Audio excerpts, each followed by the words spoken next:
Today's topic is conditional statement in PHP. If you are new in this channel, then subscribe my YouTube channel and press bell icon to get new videos notification. Today we are just covering what is conditional statements, and after that video we are just explaining how in a type what are the type of conditional statement. Okay, first introduction of conditional statements. While coding, you may get to a point where your result can only be gotten when a condition is valid. Okay, when we are doing a coding, there we want to check the condition. If the condition is right, then execute this or this. That point you have to use the conditional statement.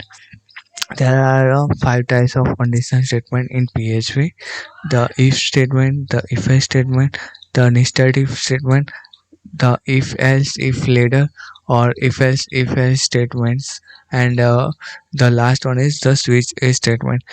Uh, um, Guys, please subscribe my YouTube channel to get the notification of new videos, and I will make these top conditional statements videos separately in next few weeks or few time. Okay, thank you very much, guys.